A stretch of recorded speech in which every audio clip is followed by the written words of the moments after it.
Hello, do you know that regularly pruning tomato plants will help them to produce more fruit? In this video we are going to talk about how to prune tomato plants to get better harvest and to get more harvest. So stay tuned. These are my tomato plants that I planted about 1 week ago. As you see, they have grown quite well. And you can see the videos I made about preparing them for planting and planting. As of now, you also see that some leaves are on the soil, actually on the mulch to be precise. And those leaves look in much worse shapes than those leaves which are above. The reason for this is that many diseases are being caused by microorganisms which are in soil. So if you have leaves touching soil, even through mulch, you will for sure get some of them easily for your plant. Therefore, it's very important to ensure that all these leaves are cut. Having said that, never cut more than 3-4 leaves at a time to give your plant chance to regenerate. It's pretty difficult, in my opinion, to do this with the hand, so I'm always using secateurs. And when you cut them, don't forget to remove them from your plantation. Now you also see they have a lot of suckers growing where the leaves are growing as well. And another important step is to remove all of them while they are still small. If you don't remove them, then the plant will waste their nutrition on growing them. And for most indeterminate tomatoes that are growing high, most of the harvest is on the main stem.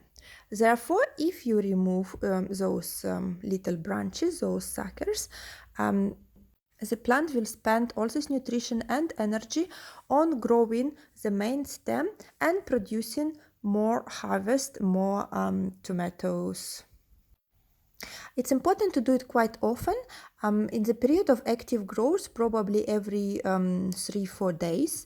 However, I was traveling last week, and you see here I have a big sucker which is almost as big as the main plant. In this situation, I decided to leave it, even though it won't produce too much tomato plants, but it already spent quite a lot of energy on growing them, so I would prefer to keep it at this point, but never keep more than 2, maximum 3, if you have a good nutrition for your plants, suckers. So now it's another plant, and I'm just showing you again that you need to remove those leaves which are touching soil, as well as the small suckers that are growing. It's pretty easy to do it with your hands while they are still small. And if you need to see, if you don't see which one is the main stem and which one is the sucker, then usually you have flowers on the main stem and you cannot yet see flowers on the sucker. So this is how to define which one should be removed. So in this case, if I am removing a sucker, you see there are no flowers yet, so I would remove this one. Now again, I am removing the leaves with a secateur, and I am removing the suckers with my hands. And don't forget to remove them from your plantation, so that because they are weak, the diseases are not spread well on the plant. Now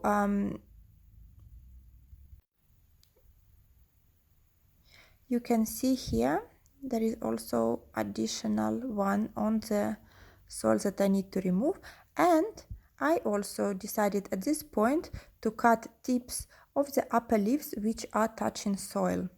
If I remove all 4 of them, the 2 that I removed and 2 that I cut, that would be too much for the plant at this point, so I will just remove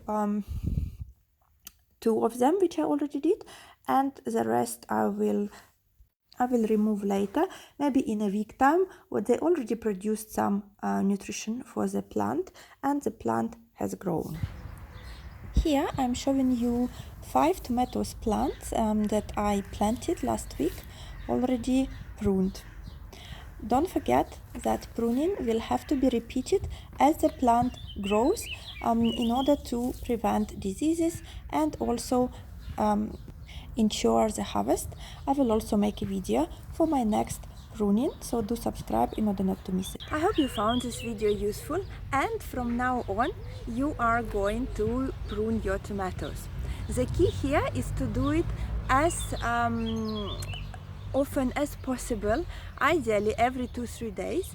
When you see that the small babies are growing on the plants, you remove them before tomato plants use their energy on producing them. So instead they can put their energy into producing more fruits for you.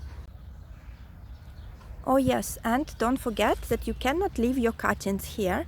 The best way is to remove them from tomatoes as far away as possible, so they do not spread the disease, because they are now weakened, and any new diseases and pests will come to them first and then spread to your plants. So to avoid that, and to make sure that your plants are staying healthy, never leave those cuttings next to your plants. Throw them away, or even better, bury them somewhere in your soil, so that they eventually become nourishment for your next plants.